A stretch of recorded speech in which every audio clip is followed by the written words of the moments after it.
This is a robot fighting tournament. The winner takes all the bets. As the undisputed champion, he has won 99 consecutive matches. Who's next?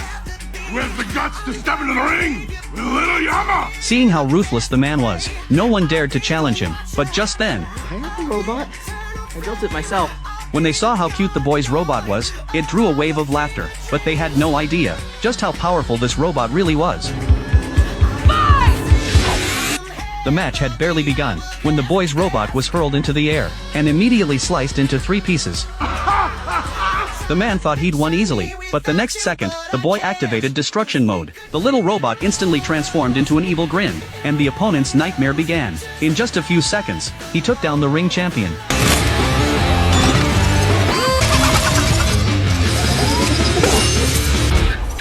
His name is Hero. In their era, technology was advanced, and people no longer enjoyed playing video games. Instead, they loved the thrill of robot combat. Seeing Hero obsessed with fighting and gambling all day was a source of great distress for his older brother. To get his younger brother back on track, he took him to a high-tech lab at the university. He wanted his brother to understand that besides robot combat, there were other, more meaningful things in life. As soon as he walked in, Hero was captivated. Not only were there magnetic levitation bikes, but also invisible laser nets that could slice apples as thin as a cicada's wing. Seeing all these amazing inventions made Hero incredibly excited. His older brother also showed off the results of his years of research. Just as Hero let out a scream, a robot was activated. It was everyone's favorite, Baymax. Baymax is a medical robot with tens of thousands of treatment protocols. Wouldn't you love to have such an adorable Baymax? After the tour, just as they were about to head home, Hero was reluctant to leave. He vowed to get into college and join this lab. His older brother told him that as long as he had an invention, won an award at the tech fair, and gained the professor's approval, he could join the lab. Driven by his dream,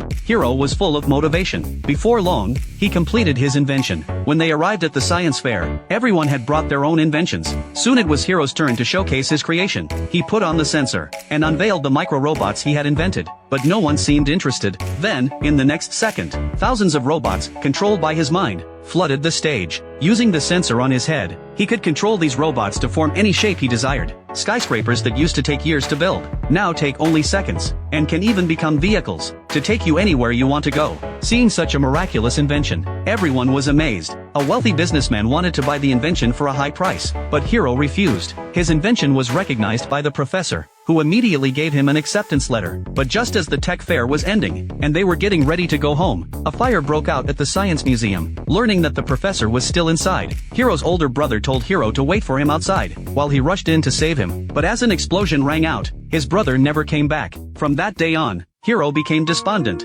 spending her days in a daze, until one day, the robot accidentally fell, and landed on his foot. Just then, Baymax, the robot, woke up. Hello, I am Baymax, your personal healthcare companion. It was the robot doctor his older brother had given him. Baymax wanted to treat the injury on his foot, but Hero didn't want to be bothered. Instead, he wanted Baymax to hurry back into the box, but Baymax was just too big. Before he knew it, Hero fell to the ground. But just then, he discovered that his micro-robots had actually been activated. This puzzled Hero greatly, but the sensors and other microbots had already been destroyed in the explosion. To get to the bottom of it, Hero followed the clues to an abandoned factory. They climbed in through a window, but since Baymax was too big, he had to deflate before they could drag him inside. Hero discovered that they were actually mass-producing the microbots he had invented. Just as he was feeling confused, a masked figure appeared. He controlled a robot to attack Hero. In the nick of time, Hero grabbed Baymax's hand and started running frantically. Oh, come on, go, go, go, go! Suck it in! Whoa! Baymax! Hero?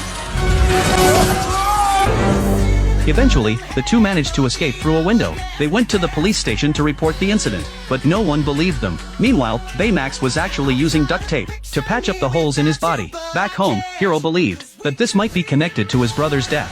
To investigate the clues, he decided to upgrade Baymax into a martial arts master, so he programmed kung fu moves from movies into Baymax's system. He also used a 3D printer to build a suit of armor for Baymax. Once the modifications were complete, Baymax shattered a wooden board with a single punch.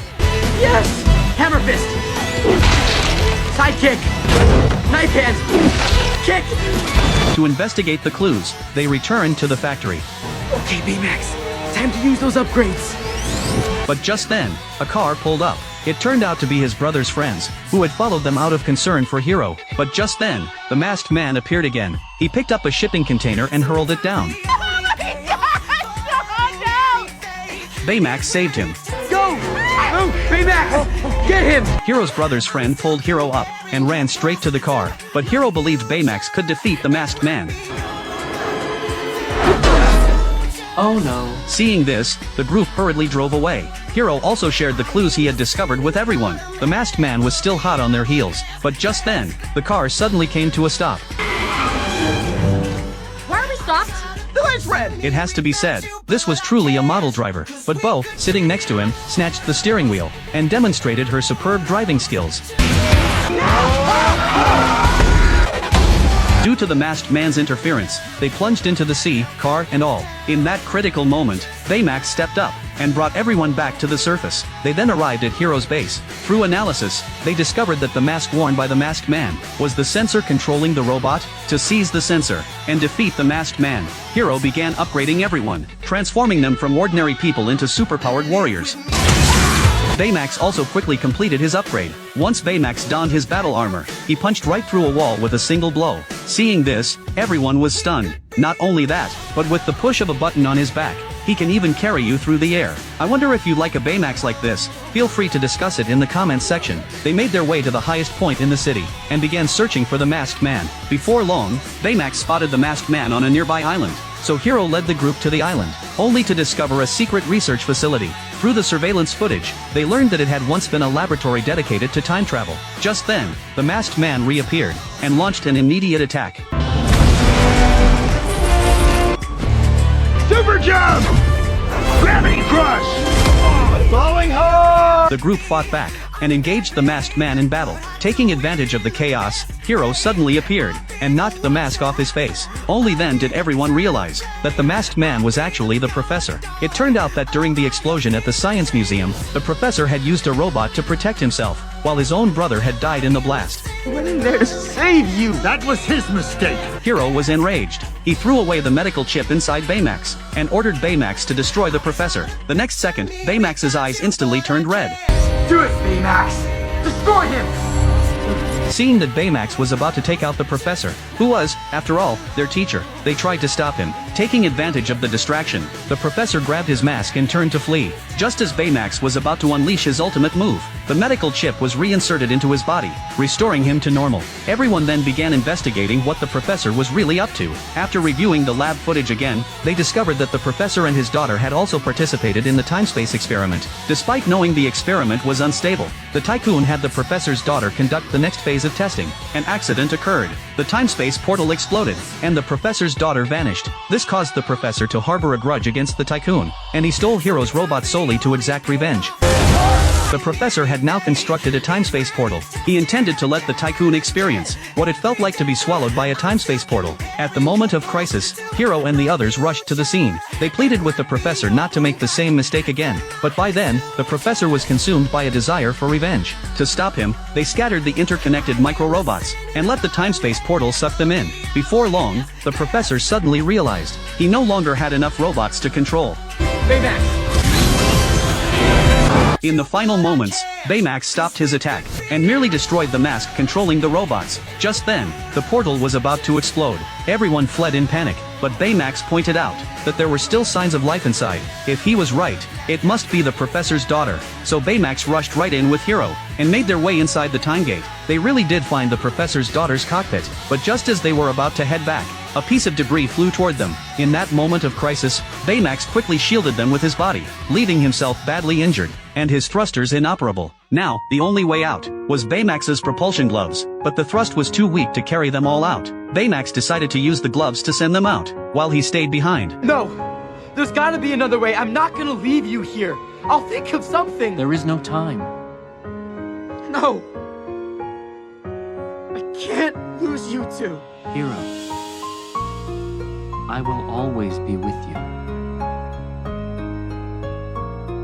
In the end, Baymax sacrificed himself to send Hero back. The professor's daughter was saved, and the professor paid the price he deserved. A few days later, Hero made a surprising discovery. Inside Baymax's right hand was Baymax's chip. Hello, Hero. Baymax was back again,